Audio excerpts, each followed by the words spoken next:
Sveiki, čia ir vėl Vaisingumo šaknis podcastas ir aš Ieva, tik šį kartą be Giedrės, šį kartą su manimi yra Diana, kuri yra viena iš mūsų auditorijos, iš mūsų bendruomenės ir ji pasidalins savo vaisingumo kelionę, IVF istoriją ir pasidalins savo jausmais ir emocijomis, kuriuos išgyveno toje kelionėje. Tikimės, kad tai jums suteiks daugiau drąsos, palaikymo ir kad suprasite, kad jūs tikrai nesate vieni šioje kelionėje, o yra tikrai daug žmonių. Ir dėl to būtent ir pradėjome mes šitą dalį, tarsi podcast'o dar vieną dalį, kur karts nuo karto pasidalinsime taip pat ir istorijomis iš mūsų bendruomenės. Tai sveika, Diana. Labas. Pradėkime gal nuo to, kad tiesiog papasakok, kaip dabar tu gyveni, kuo dabar gyveni ir apie savo gyvenimą šiandien, šiuo laiku ir tiesiog nuo dabarties pradėkime. Tai sveiki visi. Šiuo metu aš gyvenu Airijoje, iš tikrųjų 10 metai. Gyvenam čia mes keturiese, aš, mano vyras ir 2 mūsų vaikai, Adas ir Aris. Tai va, dirbam, gyvenam visiškoje rutinoje, normalioje šeimos, esam labai užsiėmę, nes iš tikrųjų turim planų grįžti į Lietuvą, todėl dabar abu su vyru dirbam pilnais etatais, tai žodžiu, jisai dirba ryte, aš dirbu vakare, abudu prižiūrim vaikus, tai gyvenimas toksai tikrai pilnu tempu. Mhm. Ir smagu girdėti tikrai, kad, šeimyna, sakyčiau, didelė, šiais laikais 2 vaikai, galima irgi sakyti, kad jau pakankamai didelė. Ir kaip suprantu, visa šita jau vaisingumo kelionė jau yra praeityje ir dabar jūs tik tai dalinatės jau prisiminimais, taip? Taip, viskas prasidėjo iš tiesų 2015 metais. Tai senokai viskas ir dabar, kaip minėjai, kad reikės pakalbėti apie jausmus, tai man tikrai reikėjo pasikapstyti gilyn ir grįžti, nes jau kai viskas praeina, kaip ir daug kas gyvenime, tikriausiai blogi dalykai labai greit pasimiršta ir juos užima kiti džiaugsmai ir mes uždengiam visą tai, aš manau, bet viskas lieka, niekas niekur nedingsta, viskas yra, tai dėl to aš manau reikia apie tai šnekėti, dėl to labai džiaugiuosi, kad šiandien galiu su tavim pasišnekėti apie tai. Mes taip pat labai džiaugiamės, kad Diana, tu šiandien esi su mumis, kad daliniesi savo istoriją ir taip pat pridėsime tavo paskyrą Instagram'e, taip pat, kad moteris galės sužinoti daugiau ir gal netgi susiekti su tavimi, jeigu bus toks poreikis.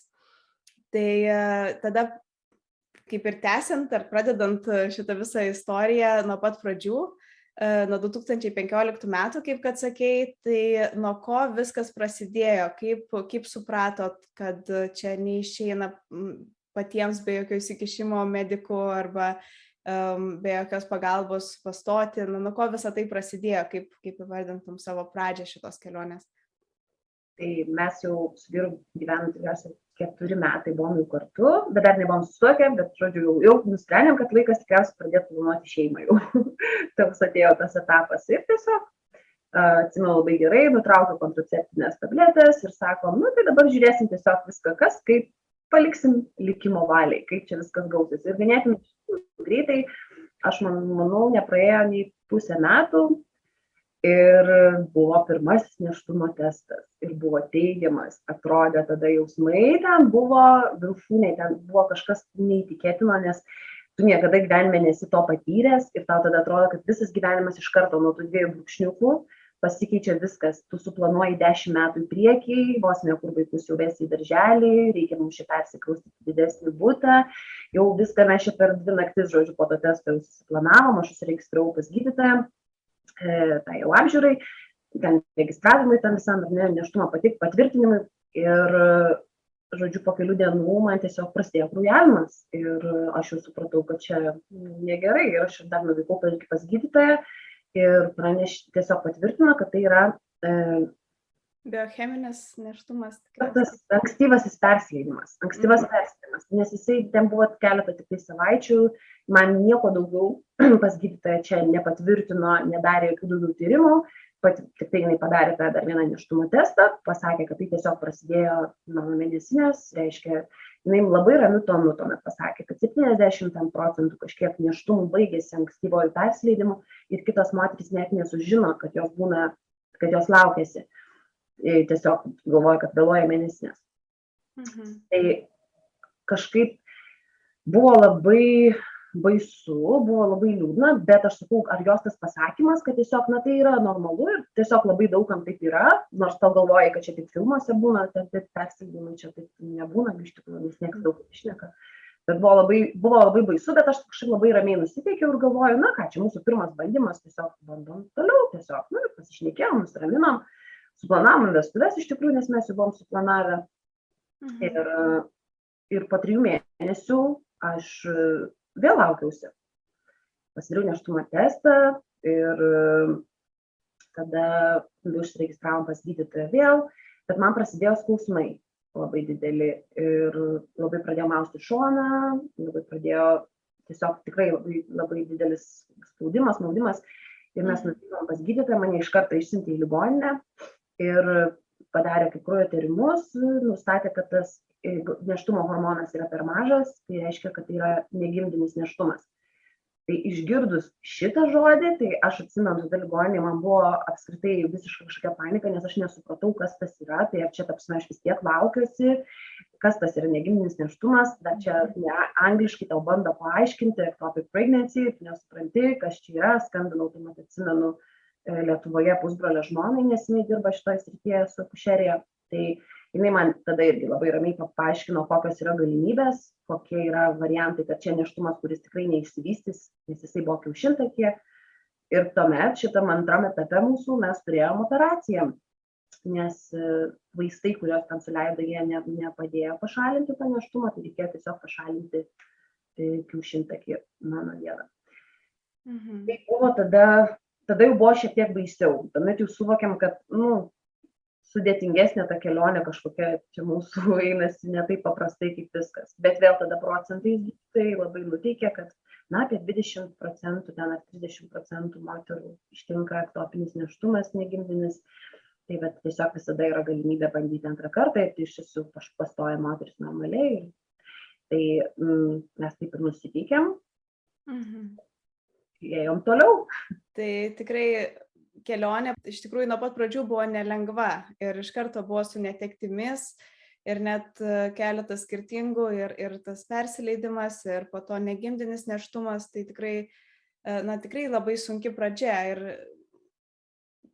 gerai žinoti, kad jūs taip nuo pat pradžių vis tiek buvot pozityviai nusiteikę ir tik tais aišku, kad jau čia, kai jau reikėjo pašalinti kiaušintakį, jau čia visiškai irgi taip pat suprantama, kad ta baimė gal ir dar labiau iškyla, nes atrodo, kad sumažės šansų, bet aišku, visada žinome, kad ir su vienu kiaušintakiu yra įmanoma pastoti, o priimant tą medicininę pagalbą, pagalbinę apvaisinimą, tai ir be kiaušintakių galima pastoti, tai taip, visada yra tų šansų, bet pavyzdžiui, čia norėtųsi irgi paklausti, kaip abu reagavot poroj, tai pavyzdžiui, kaip vyras, ar jis kažkaip reagavo irgi kartu, ar jis labiau tai priėmė racionaliai, ar kaip nors ten, kad tai bandysim dar kartą ir čia nieko neatsitiko. Mano vyras, tai jis yra kaip tas tikras vyras, kur iš tų vyrų, kur jausmų per daug nerodo. Bet iš tikrųjų aš manau, kad jo tas šaltas reagavimas į situaciją, bet palaikymas, visada buvimas šalia, labai mane pastatė į tokią ramybės būseną ir nusiteikimą, kad iš tikrųjų čia dar nėra pabaiga, čia yra baisu, yra ir pikta, ir baisu, ir nežinomybė didelė, ir baimė, ne tik dėl pačio to nėštumo nutrūkusio, dėl savęs, nes tai yra irgi operacija ar nereikalinga. Aišku, mes paskui šnekėm su ir aš daug ir aš esu ir įrašą rašysi, vyrai, jie kitaip tą visą išgyvena ir tai, kad jie nieko nesako, tai nereiškia, kad jiems nėra tų jausmų. Jie irgi netenka, ar ne, to vaiko, jie kad nesilaukia, bet jiems tai irgi yra netektis, bet jie negali nieko padaryti ir jiems yra dar sunkiau. Man vyras yra pasakęs, kad iš tikrųjų jam buvo baisiau tai, kad jis negali nieko man padėti tuo metu. Čia nuo jo nepriklauso niekas tuo metu. Tai vat jo buvimas šalia ir sugebėjimas tą ramybę tokia atstovėti šalia man buvo svarbiausias dalykas ir tas palaikymas, kad mes kažką darysim toliau. Taip, žinoma, labai gera girdėti iš tikrųjų, kad porose, kurios eina per šitą visą nevaisingumo gydymo kelionę, IVF, kad vyrai dažnai ir suteikia tą tokią paramą, nes moterim visos tos emocijos sukyla ir atrodo, kad jau čia pasaulio pabaiga ir tada iš tikrųjų gerai, kad gal tas vyras ir nerodo tų emocijų, bet jis yra šalia ir jis palaiko visada ir suteikia tą tokį pagrindą. Tai aš manau, tai labai svarbu taip pat poroje ir toje visoje kelionėje, kad tas toks palaikymas iš viens kito palaikymas ir supratimas, žinoma, kad ir vyrui čia sunku, kad ir vyras per tą patį praeina. Reikia būtinai palaikymas būtinas ir jeigu poroje nėra palaikymo, tai šitas nevaisingumo kelias gali labai skaudžiai kirsti per santykius. Tai manau, kad mūsų santykius tai iš tikrųjų tai dar tik sustiprina, nes mes jau ganėtinai netrumpą laiką buvom kartu, bet praėjus šitą visą etapą, aš manau, kad čia buvo mūsų ašis, kas mus iš tikrųjų dar labiau sujungia. Tikrai, tai ir dažnai aš pastebiu taip pat su porom, su kuriuom kalbu, kad tai atrodo tarsi netgi sustiprina. Ir nors daug kas išsigąsta, nes vis tiek yra kažkiek tų procentų, kad tarsi žmonės išsiskiria dėl to, tarsi dar kažką, bet kiek teko ir skaityti tos visus tyrimus ir girdėti iš psichologų, kad tai tų porų ryšį dar labiau sustiprina. Ir iš tikrųjų tai būna toks netgi labai geras pamatas toliau, būtent padedantis suprasti, kad mes vienas kitą palaikysime, kad ir kas be atsitiktų. Tai yra labai svarbu tikrai poroje ir šeimoje. O tai kalbėjote apie tą visą dalinimąsi su kitais, tai kaip jums tada buvo pačioj pradžioj? Ar jau tada, pavyzdžiui, kai vyko persileidimas, ar kai buvo negimdinis nėštumas, ar jau nuo tada jūs taip drąsiai kalbėjot, su visais dalinotės, ar buvo labiau čia toks asmeninis dalykas savo pasiliktas? Ne, pradžioj tai tikrai buvo labai toksai viduj viskas, bet dėl ko aš ir pradėjau apie tai šnekėti, dėl to, kad aš supratau, dėl ko aš apie tai tylėjau, dėl to, kad buvo sudarytas tas toksai iš anksčiau, nežinau, iš seniau, iš tėvų, iš visuomenės toksai, kad čia yra šeimos reikalas, čia yra asmeninis reikalas, čia jūs turit patys tame išgyventi, čia nereikia dalintis viešai šnekėti, ten, žodžiu. Tai tuo metu, aš nesakau taip, pradžioj, čia žmogus kiekvienas pasirenka, aš tikriausiai tam pirmam etape pradžioje aš nebūčiau irgi norėjusi eiti ir viešai šnekėti, nors nežinau, dabar gal elgčiausi kitaip, bet tuo metu aš neturėjau jokio noro, aš tiesiog ėjau per savo gyvenimą, mes toliau galvojom, ką daryti, bandai susigyventi su savo jausmais, bandai surasti sprendimus, nes daug visko ėjo. Jausmų amplitudė, tai nuo A iki Z, ten, žodžiu, nuo pykčio neapykantos iki visiško pasiryžimo ir euforijos. Tai pradžioje yra labai sunku ir vėliau, kai mane pradėjo labai erzinti žmonių klausimai, tai kada vaikai, tai ko jūs laukiat, tai tie dalykai labai tiesiog, taip kalė į širdį stipriai ir aš galvoju, ar jūs suprantat, per ką aš dabar einu ir taip norėjusi tuo metu lyg ir išrėkti, atrodo, kad tu nežinai, kad man ką tik buvo ten tas tektopinis nėštumas, kad aš ką tik netekau, ar ne, ten turėjau operaciją, kas manęs laukia, tu dar nežinai, irgi toliau, tu manęs klausi tokius dalykus, lyg juoko forma, lyg čia, tai tas mane labai pastumėjo vėliau, kad aš galvoju, reikia apie tai šnekėti, nes žmonės jiems reikia paaiškinti, kad negalima klausti tokių dalykų. Tai yra tiesiog neetiška, jeigu jūs negalite kištis į kitų gyvenimą, jeigu jie nenori apie tai šnekėti. Jeigu aš noriu apie tai šnekėti, aš sėdžiu ir šneku, aš dalinuosi tai savo socialinė erdvėje dabar, aš duodu interviu, aš kalbu su tavimi čia, nes aš noriu apie tai šnekėti. Bet jeigu žmogus nenori, tai negali klausti jo tokių dalykų. Čia yra asmeniniai, čia yra skaudus išgyvenimai, emocijos. Tai tas mane paskatino iš tikrųjų šnekėti. Aš atgal į 8 metus nenorėjau šnekėti. Ir tai yra irgi taip pat labai gerai suprantama tas toks, vis tiek čia yra asmeninis dalykas, tai ir nėra kažkokios prievolės apie tai šnekėti. Bet ką norėjau pasakyti, iš tikrųjų, tuo metu, dėl ko aš dabar irgi dar noriu šnekėti, dėl to, kad tuo metu tu labai jautiesi vienišas, nes pradžioj tau atrodo, kadangi žmonės apie tai dabar jau šnekama yra daugiau, aš sakyčiau, per 10 paskutinių metų tikrai yra pasikeitęs tas dalykas, bet anksčiau, kadangi niekas apie tai nešneka, kai tu susiduri pirmą kartą, tu galvoji, kodėl man taip atsitiko, kodėl tik man taip atsitiko, kodėl ektopinis nėštumas, iš vis čia taigi taip retas, kodėl tik man taip atsitiko. Bet tai nėra tik tau ir tas vaisingumo problemų žmonės turi, dabargi statistika yra baisi ir iš tikrųjų kiekvienoje šeimoje, kažkieno ar iš artimųjų tu gali rasti žmogų, kuris su tuo susiduria. Todėl labai svarbu šnekėti apie tai, nes tai labai opi iš tikrųjų problema ir reikia mokėti komunikuoti, šnekėti, dalintis informaciją ir leisti žmonėms pasijusti, kad jie nėra vieni toj. Reikia suteikti informaciją, jeigu jie norėtų ją pasinaudoti, jeigu jie norėtų į kažką kreiptis, kažkokios tai yra grupės, ar ne, kur tu gali, dabar Instagramas pilnas ir visokių, netgi yra visokių grupių, kur tu gali tiesiog parašyti, jeigu tau norisi. Tai reikia tos informacijos iš tikrųjų. Tikrai dabar plečiasi ir mes irgi su tuo labai dirbam, kad kuo daugiau tos informacijos būtų pasiekiama, jeigu jos reikės ir kam jos reikės. Ir teisingos informacijos. Taip, nes anksčiau, kur mes ieškodavom, būdavo mamyčių forumai, kur tu paskaitęs dar labiau puoliai kažkokią tai neviltį, nes ten ne visiškai netiksli ta informacija, kažkas kažkam kažką sakė, kažkur nutiko ir tada tu dar labiau pasimeti visoje toje situacijoje. Tai bet, pavyzdžiui, toks kaip jūsų puslapis, aš sakau, aš kaip atradau, tai yra patikima mokslinė informacija, kurioje tu gali remtis ir kur tu gali žinoti, kad iš tikrųjų yra pagalba, yra kažkokie tai būdai. Tiesiog reikalinga ta tikra informacijos sklaida.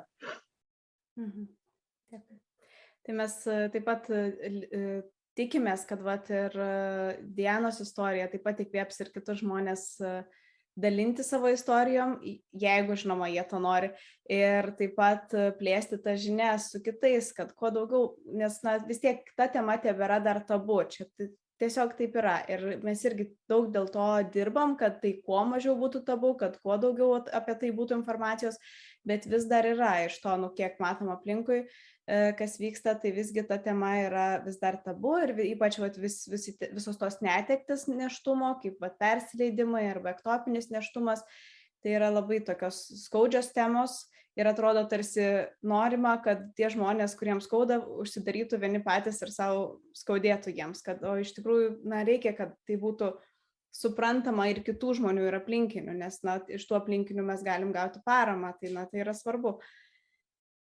Tai labai džiaugiuosi aš visada irgi, Diana, kad daliniesi ir kiek skaičiau ir straipsnius ir visa kita, tai labai geras žingsnis ir manau to labai reikia.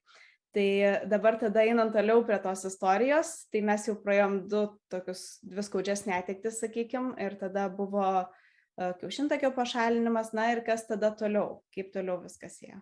Tada toliau tiesiog, kadangi man buvo suleisti ten tie vaistai, net nežinau tikslaus pavadinimą tenai, bet žodžiu po jų suleidimo, po vienos dozės, pusę metų negalima pastoti, nerekomenduoju, nes galimas labai didelį riziką persileidimų. Tai man buvo 2 suleistos dozės tų vaistų, tai žodžiu metus laiko mums rekomendavo nepastoti ir žodžiu, tai metus laiko mes labai ramiai gyvenom, tiesiog žinom, kad mes turim pralaukti tą etapą ir po metų laiko mes bandysim vėl.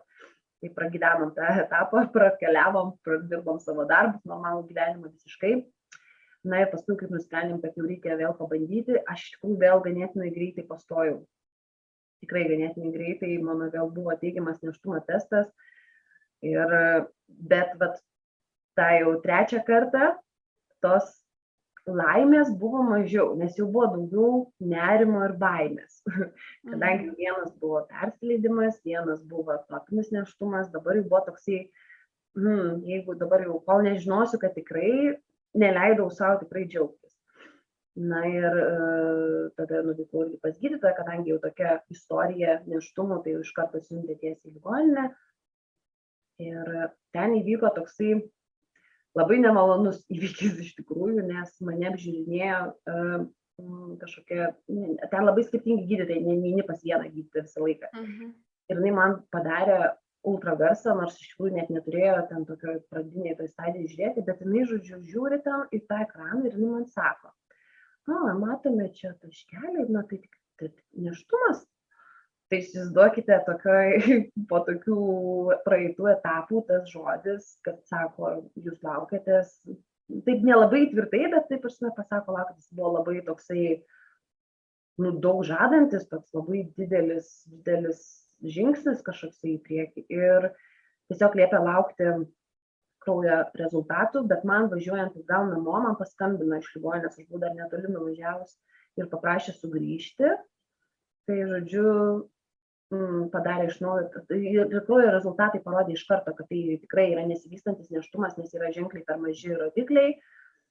Aš sakau, bet man ką tik darė ultragarsas, sakė, kad yra nėštumas ir jis iš karto pažiūrėjo, sakė, čia nieko nėra. Sako, čia ne, sako, matote liniją, čia nieko nėra. Ir ten buvo tada, aš buvau pasimetus, bet aš buvau labai pikta ir aš paprašiau savo kortelės ir prie to žodžio pregnancy buvo padėtas klaustukas šalia, tai su pieštuku. Jinai buvo parašęs tušinuku ir šalia pieštuku buvo padėtas klaustukas. Ta gydytoja, kuri mane prieš tai apžiūrėjo, tiesiog tikriausiai jau kai suprato gavus rezultatus kraujo, kad čia nėra nėštumo, tiesiog padėjo klaustuką šalia, kad jinai nebuvo tikra, nors man pasakė, kad aš laukiu.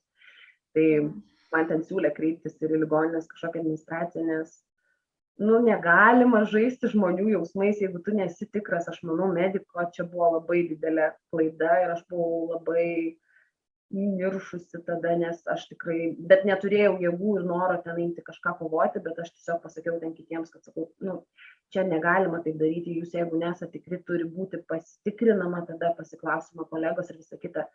Tai tas labai skaudžiai paveikė, bet tada nebuvo kada galvoti apie tai, reikėjo galvoti, ką daryti toliau, kadangi tai aišku buvo, kad tai yra vėl ektopinis nėštumas, vėl tos pačius etapus, iš pradžių suleido vaistų ten tų dozę, kur nutraukti nėštumą. Ir po pirmos jau dozės man pradėjo kristi nėštumo hormonų rodikliai ir jie tiesiog pasakė, kad tada reiškia viskas vyksta normaliai, toliau stebėjo ir taip ir viskas baigėsi. Tai tada tiesiog po šito paskutinių tyrimų pasikvietė mus gydytojas su vyru į kabinetą ir jinai tiesiog pasakė, kad tai buvo vėl ektopinis nėštumas, tai todėl mes jau jums norėtumėm parekomenduoti, tiesiog norim jūs pranešti jums, kad tikriausiai jums pastoti natūraliai bus labai sudėtinga arba neįmanoma, nes reiškia vienas kiaušintakis pašalintas, tikriausiai ir kitame yra kažkokios problemos, todėl jums tikriausiai reikės pagalbinio apvaisinimo.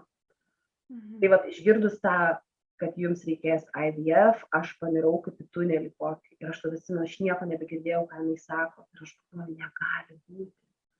Ar čia man taip gali būti, ar čia, ta prasme, mums reikės dabar eiti per tai, nes tu buvai tik tai nuogirdam girdėjus, kad žmonės ten daro, tos pagalbinius apvaisinimus, tu žinai, kad ten sunkus tas visas kelias, ten, ir aš nieko negirdėjau, aš paskendau visiškai ten tokioj migloj ir aš kažkokiam buvau visiškam šoke labai ilgą laiką, kol aš atsigavau, bet tada pabudimas įvyko ir sakom, tai gerai, tai tiesiog tada reikės tai daryti.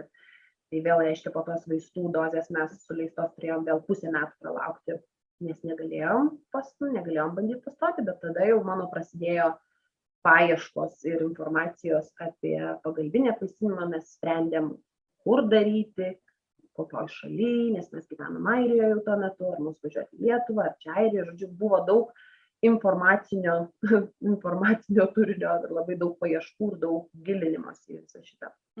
Tai pavyzdžiui, tuomet per tą laikotarpį, kur sakėt, kad buvo tarsi tunelis ir nežinojot, ką daryti, tai kiek tas užtruko ilgai?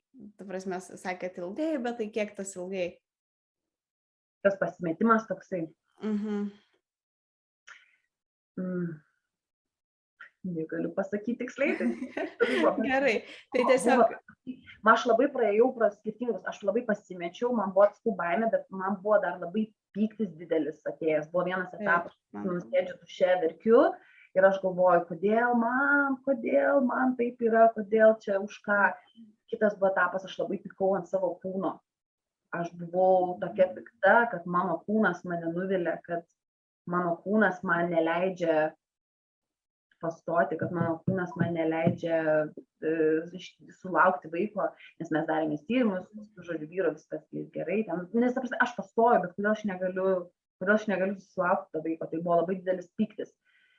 Bet paskui, aš nežinau, čia yra mano asmenybė tokia, aš tiesiog visą laiką bandau, tada aš žiūrėti vis tiek gerą pusę, atrasti tą teigiamą kažkokį, ką toliau daryti, nes aš jeigu žinau, jeigu aš paskandinsiu save gilyn į tą duobę, tam tunelį, jeigu aš toliau pradėsiu skęsti, aš neišsikapstysiu, nes aš nukrisiu iki dugno. Tai aš visą laiką ieškau už ko užsikabinti. Tai man padėjo labai, aš susiradau kažkokią veiklą, kuri mane užimtų galvą, mintis ir nukreipti dėmesį kažkur kitur. Niekas nesako, iš širdies tas nedingsta, bet tu turi save užimti kažkur. Tai aš manau, kad ten tai praėjo keletas mėnesių, kol aš išgyvenau šitus visus jausmus, ar ne, piktumą ant kūno, piktumą ant savęs, kažkokią ant pasaulio, pykau ant visų nėščių moterų, ne tai, kad pykau, bet mane toks nervas ėmė, žiūrint, kodėl, aš labai ant pasaulio buvo pikta, kad kodėl atrodo socialiuose šeimose, kuriuose vaikais nesirūpina, kodėl ten gimsta vaikai, o kodėl šeimose, kurios nori vaikų, jie negimsta. Ir aš manau, čia kiekviena šeima, kuri susiduria su vaisingumo problemomis, yra lygiai tie patys jausmai. Tikrai taip. Tai čia manau, kad daug kas, irgi, kas klauso, mato ir save tose visose jausmuose, nes tai tikrai yra, tiesiog toks pyktis ir ant savęs, pyktis ir ant kitų, ir tai yra tiesiog to viso proceso dalis. Ir čia nereikia nei savęs dėl to smerkti, nei ant savęs dar labiau dėl to pykti, kad aš čia ant kitų pykstu. Čia tiesiog. Manęs yra klausę viename interviu irgi, bet sako, tai kaip su tais jausmais, ar kreipėtės pagalbos? Aš nesikreipiau pagalbos, aš nežinau, nes sako, ar buvo suteikta ligoninėje, tarkim, mane kaip praneša persileidimas ar ektopinis nėštumas. Aš atsimenu, atnešė ten kažkokių lankstinukų, kur persileidimo patyrusių moterų, ten kažkokia grupė, centras ar kažkas. Man kažkaip nesinorėjo, viduj savį išgyvenu tam, jeigu man reikia, aš labai galiu garsiškai išleisti ir aplinkiniams papasakoti, jeigu aš to noriu, bet jeigu aš nenoriu, aš tiesiog praeisiu, aš sakau, aš ne tai, kad užkasiu savį, bet aš save užimu kito veikla ir tada randu ką veikti. Bet tos informacijos ieškojau irgi, bet nenorėjau kreiptis į kažkokias tai grupės. Bet man reikėjo, aš turėjau vieną draugę, kuriai galėjau pasipasakoti ir man užteko, bet aš manau, kad kiekvienam reikia tuo metu įsikabinti kažką tai, kad neleistų skęsti toj neigiamoj ir nusivylimo toje emocijoje.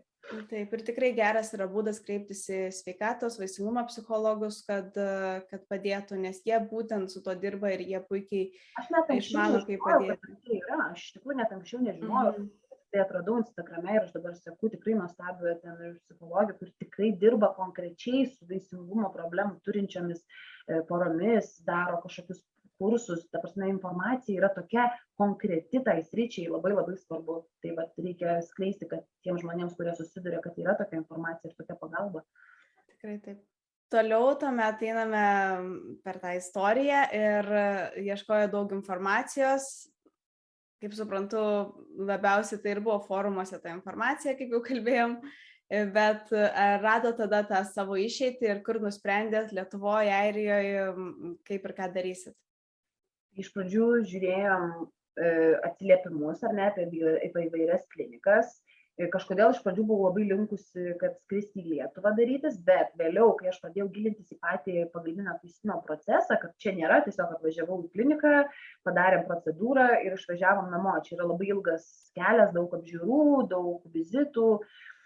Tai kažkaip mes su vyru pasitarėm, kad tikriausiai, nors kainos atžvilgių procedūra pati buvo brangiau Airijoje, bet mes nusprendėm, kad tiesiog reikia Airijoje, nes mes nepriskraidysim tiek, mes negalim pasimti ten atostogų ar net išvažiuoti tokiam ilgam laikui į Lietuvą, tai mes nusprendėm Airijoje. Tada aš rinkausi, sakau aš, nes iš tikrųjų vyras paliko man šitą dalyką, jisai iš tikrųjų nesikišo, jisai pasakė, kur tu nuspręsi, jisai nesikišo į tos, kol aš neužrašiau mūsų pirmam vizitui ir konsultacijai pas gydytoją, tol jisai net nežinojo, kur mes ten važiuojam. Tai, žodžiu, radau kliniką, apie kurią buvo labai geri atsiliepimai, iš keletas ten ir pažįstamų keletą žmonių girdėjau, ir šiaip kiek skaičiau, ir pasirinkom tą kliniką. Ganėtinai toli nuo mūsų namų, irgi apie 2,5-3 valandas beveik kelio, bet tiesiog tai pasirodė tas variantas tenai pats geriausias. Ir nuvykom konsultacijai pirmai. Ir po pirmos konsultacijos, tiesiog su gydytoja aptarus visą mūsų istoriją ar nevaisingumo, buvo pasiūlyta, jinai pasakė taip, kad tiesiog jūs galite pabandyti dar natūraliai, nes tai visada yra galimybė, kadangi tas kiaušintakis vienas yra. Bet aš pasakiau tai iš karto, kad ne, sakau, aš noriu iš karto pagalbinio apvaisinimo procedūros, kadangi jau tiesiog nei emociškai, nei fiziškai, aš ir laiko atžvilgiu, kadangi kiekvienas ektopinis nėštumas atima iš mūsų labai daug laiko, kadangi reikėjo po to laukti, ar ne, metus, pusę metų, kol vėl gali bandyti. Nusprendė, sakau, tiesiog mes esame apsisprendę, kad mes norim pabaiginti apvaisinimą ir mes tiesiog norim pradėti šitą kelią. Ir viskas, ir tada nusprendėm, dar prašė manęs pasidaryti tyrimą dėl to likusio kiaušintakio praeinamumo, kuris buvo irgi ta prasme geras, kad ten viskas atrodė gerai. Ir viskas, ir pradėjom pagalbinio apvaisinimo procedūrą visą. Tai prasidėjo procedūra, tai gerai, tai sakot, vyrai išsivežė tiesiog, jis net nežinojo, tai kaip jis reagavo? Tiesiog jisai žinojo, jisai sakė, aš palieku šitą sprendimą tau, kur tu nuspręsi, mes ten važiuosim, jisai visus tyrimus kraujo važiavo darytis, visus tyrimus reikėjo, viską darėmės, bet jisai tiesiog leido man išrinkti, kur mes norim procedūrą daryti. Na ir manau labai geras sprendimas, taip vis tiek čia svarbiausia dalis ir ne tik emocinė, bet ir fizinė yra svarbiausia pas moterį, visa ta dalis, kurią reikia išgyventi. Tai vyras, žinoma, irgi svarbu ir irgi prisideda, bet vis tiek, jeigu moteris jau negerai ten jaučiasi, tai jau geriau, jeigu moteris pati išsirenka. Bet dėl to, kad iš tikrųjų, jeigu dviese pradedi ieškoti ir paskui prasideda dar blaškymasis didelis, tai iš tikrųjų geriau susikoncentruoja vienas ir suranda. Ir tada informacija yra sukaupta. Tai va, bet viskas buvo gerai, žodžiu, važiavom ten, radom tikrai.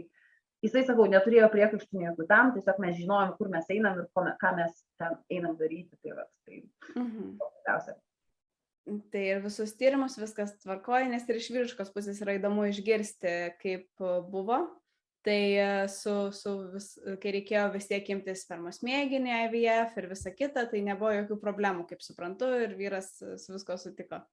Taip, jam reikėjo net ir prieš patį IVF, jam irgi reikėjo padaryti. Išsitirti, taip. Kraujo visus tyrimus, viską, tai va, o paskui jau prasidėjo kaip tie visi vaistai, hormonai ir visa kita, tai visą laiką buvo irgi šalia ir pats man ir injekcijas padėjo daryti, minėjo, kad gerti, tai čia.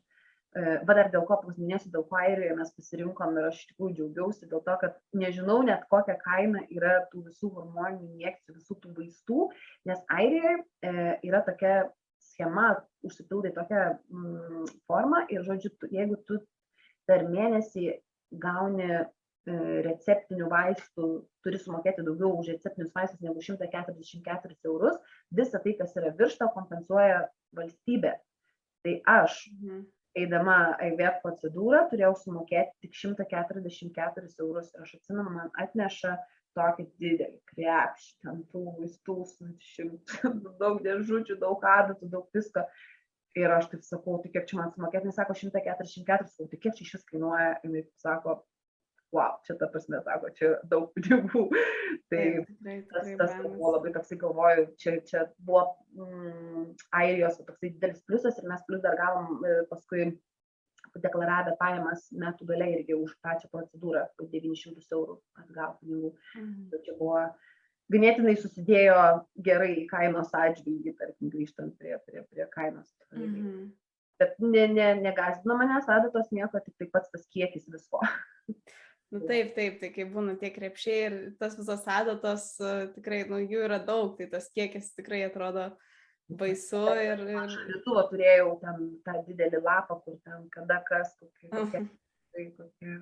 daug visko, bet aš nežinau kodėl, bet aš kiek atsimenu, kai mes pradėjom pagalbinio apvaisinimo procedūrą, tai jau kalbant apie jausmus, mane taip įsuko į tą viską, kadangi tiek visko daug reikėjo, daug vizitų, reikia važiuoti ten vis pasitikrinti, žiūri, kaip ten veikia, ar ne, ar ten ar veikia tie vaistai, ar hormonai veikia, ar ne, kaip ten šnielių ten ar daug, ar nedaug. Čia tas tabletės reikia gerti, čia vaistus reikia leistis ir aš į taip įsisukus tą visą kažkokį buvau, kad ten nėra kada net galvoti, kas čia bus, aš tiesiog labai žinojau, aš buvau tikra, kad viskas bus gerai, nes aš vis supratau, kad aš pastojau jau 3 kartus, tai reiškia, man su pastojimu problemos nėra, tik tai mano tas embrionas nesugeba nukeliauti į gimdą, kuriem veikia, jam yra kliūtis, tai aš supratau, kad IVF-as yra tiesiog 100% čia mūsų veiks, nes mes tiesiog paimsim, įdėsim ir viskas bus gerai. Tai buvo labai teigiamos emocijos, labai toksai užsikūrimas ir tam visam užsisukimas procese visam, kuriame visko labai daug. Taip, ir vis dėlto IVF, tai dažnai būna, kad žmonės galvoja, kad IVF tai 100% sėkmė. Ir tai nėra taip, bet tai irgi yra svarbu žinoti ir tai dažnai žmonės po to labai ir nuvilia, jeigu, pavyzdžiui, nepavyksta IVF, kad atrodo, kad lyg ir jau tikėjau, lyg ir jau sudėjau visas viltis, kad čia 100% man pavyks dabar, tiesiog man tai reikia praeiti tą visą kalną vaistų ir visą kalną procedūrų ir tada bus 100%. Ir kartais nuvilia tada, kai vis dėlto, nes tai nėra 100% ir ką irgi yra svarbu žinoti. Netgi aš nežinojau šito dalyko, bet aš paskui, jau kaip mes ėjom procedūrą, man pasakė, kad net yra IVF, kadangi aš sakiau, aš turėjau 2 ektopinius nėštumus, sakau, aš to tikrai nebenoriu, bet man gydytojas sako, jūs žinote, kad net yra IVF procedūros metu yra tikimybė turėti ektopinį nėštumą. Taip. Ir iš tikrųjų tai yra irgi ir labai net, ir aš žinau, kam buvo, ir aš esu skaičius istorijų, kam tikrai taip yra buvę, tai čia taip, rizika yra, čia 100% nėra.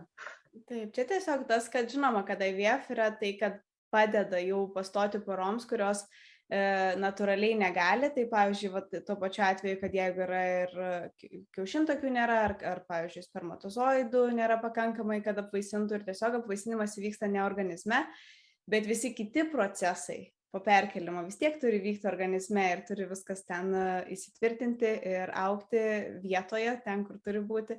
Tai čia irgi toks, labai sunku visą tai sukontroliuoti, kai jau yra, įdedama į organizmą. Kas yra laboratorijoje, tą sukontroliuoti visgi gali. Ką daro laborantai, ką daro embriologai, tai yra tikrai labai stipriai kontroliuojama. Bet po to tai jau, čia dėl to ir yra tas labai daug žingsnių visgi. Tai nėra toks labai paprastas tas pastojimas, kaip kad atrodė gal kažkada, kai dar nereikėjo bandyti.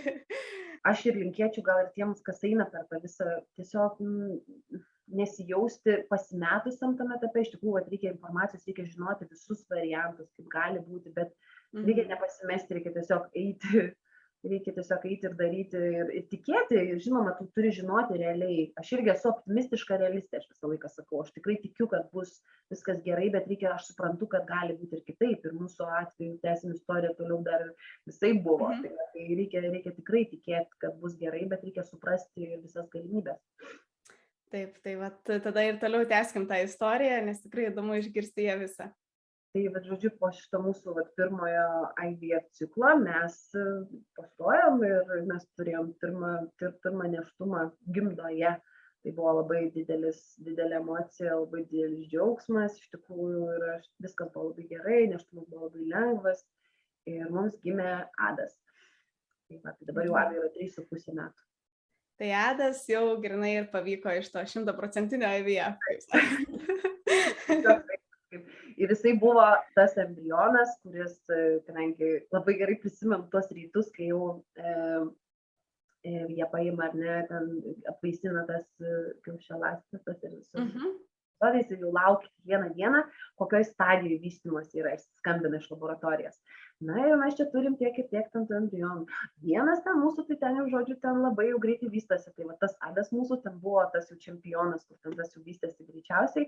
Ir mes turėjom dar 3 embrionus, kurie buvo irgi tinkamoje stadijoje šaldymui. Tai mes iš karto sakėm, mes norėsim šaldyti embrionus, nes mes norėsim dar pabandyti antrą vaiką. Tai mūsų Adas buvo čempionas embrionas.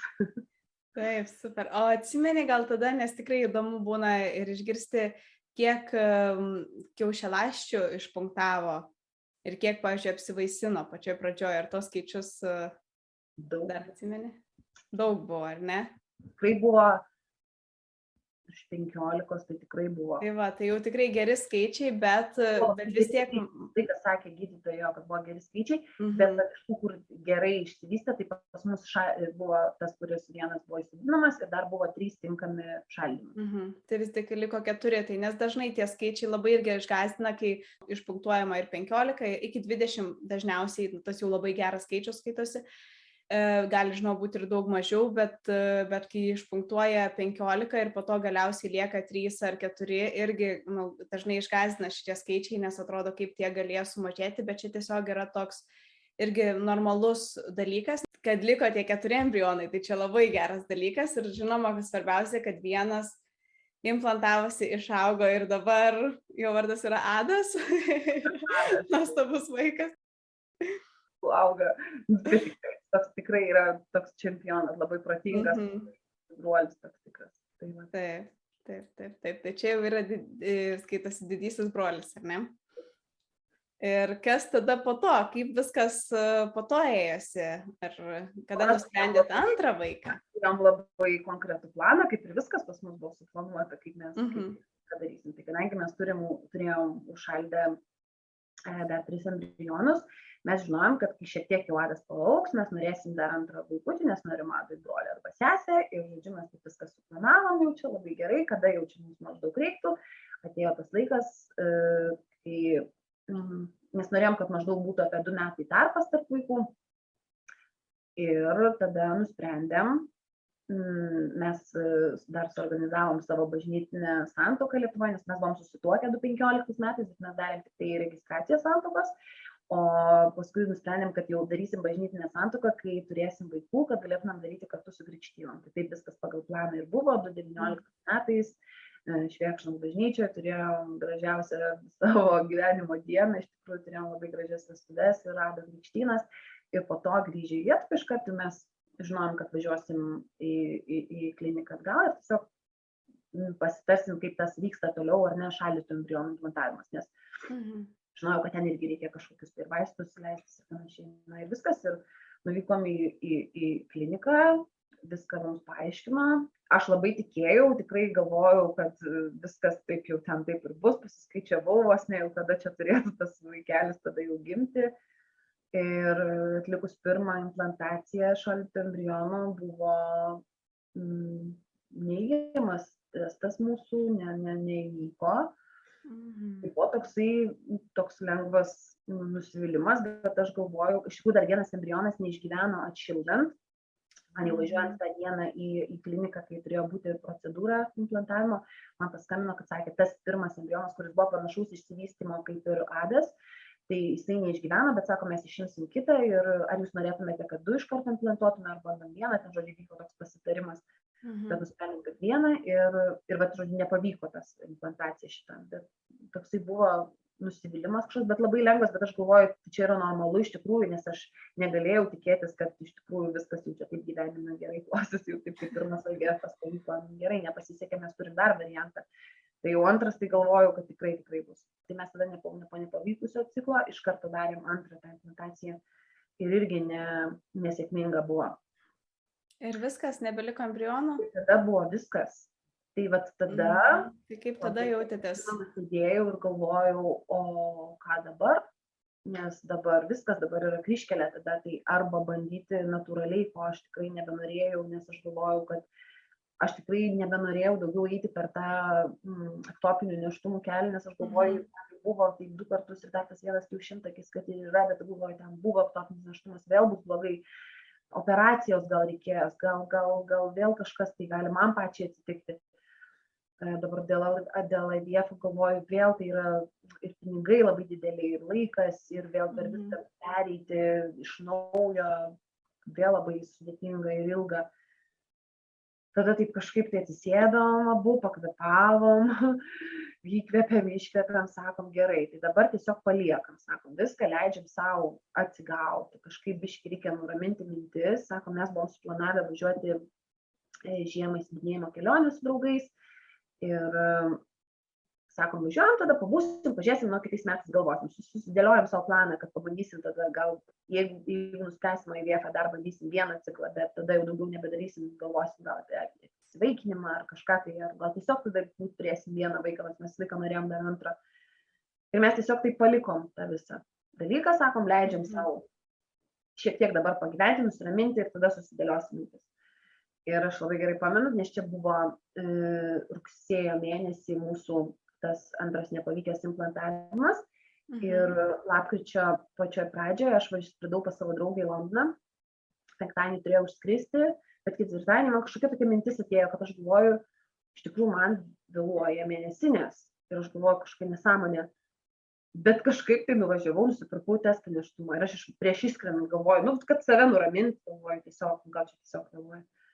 Galvoju, kad kažkaip ramiau būtų. Ir aš pasidariau testą ir jis teigiamas. Aš nemeluosiu, aš tiesiog atsisėdau ant žemės ir aš galvoju, man rankos kojos dreba Ir ten laimės tai buvo nulis, iš tikrųjų, ten, kruopelytė gal ir buvo kažkokia tai laimės, bet ten laimės tai buvo mažiau negu baimės, ten buvo tiek daug baimės, aš tai labai baisu, nes aš buvau beveik įsitikinus, vidinį turėjau tokį, kad čia bus ektopinis nėštumas vėl. Taip. Aš, žodžiu, aš tada kažkaip galvoju, sakau, savo vyrui, tai skrisk, sako, pas tą draugę, pabūk, atsipalaiduosi, sako, žinai, atsipalaidavau, grįžau, pirmadienį nuvažiavau pas gydytoją, labai papuolė, nes čia Airijoje iš tikrųjų turiu tokį beprasmiškas patirtį su tais šeimos gydytojais, nes čia tokius man kaimo ambulatorijas, aišku, mes gyvename nedidelė miestelį, bet kartais toksai būna labai nemalonus, bet ligoninės gydytojai nuostabus visi. Tai, žodžiu, papuoliau pas labai fainą, tai tikrai ir jinai man iš karto pati suskambino į ligoninę, čia sako, ne juokas, čia tokia istorija, čia reikia, tokia ligos istorija, tiek utopinių nėštumų, reikia siųsti iš karto, reikia tikrinti viską, pati paskambino, sekančią dieną aš jau turėjau ultragarsą ir tada važiavau labai drebančiom rankom ir kojom, bet galvoju, gerai, nenusiraminsiu tol ir neleisiu savo patikėti, nes tada prisikūrė labai daug kažkokių, jeigu leisiu savo patikėti, kad viskas gerai, paskui labai didelis nusivylimas.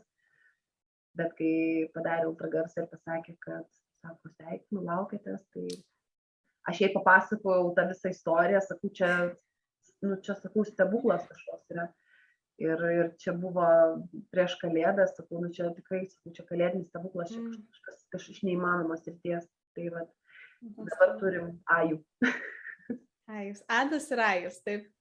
Tai Ajus yra mūsų tikrai, jo vardas išvertus ten iš jūrų kalbos yra laukinis vėjas, tai aš sakau, aš nesuprantu, kokiu būdu jis ten sugebėjo prašmalti ten kaip su kokiu vieslu, bet iš tikrųjų atėjo taip į mūsų gyvenimą po 2 nesėkmingų implantacijų šalintų embrionų, tiesiog taip atėjo pas mus jisai.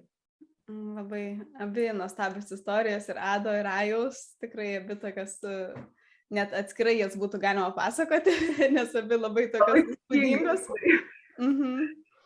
Tai ir labai smagu, kad visa, iš tikrųjų galiausiai viskas gerai baigėsi. Taip.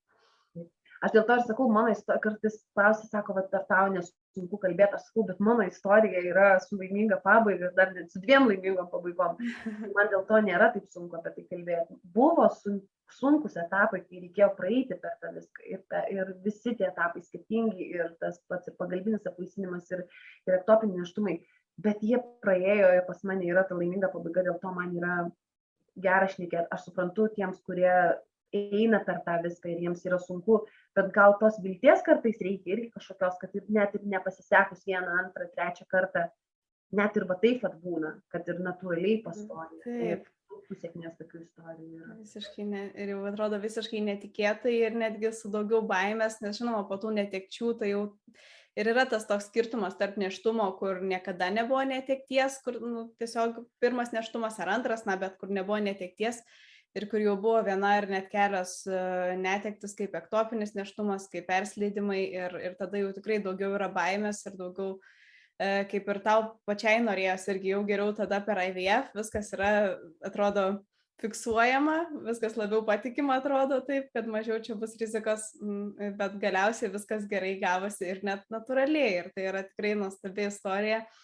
Ir aš manau, kad tai taip pat tikrai įkvėp žmonės, tuos, kurie dabar yra būtent tame etape, tame sunkiame etape ir kad vis dėlto yra tos vilties, kad nereikia jos prarasti, reikia eiti toliau. Žinoma, dabar yra sunku ir tai yra suprantama, bet kada nors, tikriausiai kaip ir Diana, žiūrėsit atgal ir sakysit, man šitie berniukai, šiuo atveju Dianos 2, man yra tiesiog didžiausias džiaugsmas ir visi šitie dalykai, kurie buvo praeitie, kurias teko išgyventi, pasimiršta. Ta prasme, nebeatrodo tokie baisus. Nes jau, kaip sako, visas tas apdovanojimas jau atėjo. Ir dabar kartais galvoju, tos kaip sunku su jais 2, bet galvoju, gerai su jais 2. Bet jau tiek norėjau, taip, ir tiek vargau, tai dabar jau reikia džiaugtis. Įdomus klausimas, man vienam interviu sako, o tai koks jums buvo jausmas, kaip sako, gimė jūsų pirmas sūnus po IVF, po šitiek jūsų praeitų kelių. Aš sakau, jausmas buvo lygiai toks pats, kaip kiekvienai mamai, kurie gimsta vaikas, tai nesvarbu, po kokį kelią tu praeini. ar aš praėjau pro sunkesnį tokį kelią, ar kitai mamai, kuri pirmą kartą ar nelaukėsi ir sėkmingai ir pagimdo vaiką, tai pamiršti tu tą visą kelią, tu tiesiog susilauki vaiko. Tai va. Ačiū, Diana, labai už tą tokį pasidalinimą nuoširdų visos šitos kelionės, savo jausmų, visų išgyvenimų. Ir gal dar turi kažkokį palinkėjimą toms poroms, kurios va dabar būtent ieško atsakymų, ieško informacijos. Gal yra kažkoks patarimas, kurį joms norėtum dar pasakyti? Tai gal iš tiesų reikia ieškoti tos teisingos informacijos, nepasimesti sraute, kad toj didumoje, toj viso tokio daug informacijos yra apie viską. Tai yra teisinga informacija, kreiptis pagalbos į specialistus ar ne psichologus, kažkokias grupės, ar kartais užtenka draugės, kurie užtenka išsikalbėti ir pasiguosti, ir tai reikia surasti atramą kažkokią, reikia vienam kitą labai stipriai palaikyti. Ir reikia nepaskesti emocijoje ir baimėje.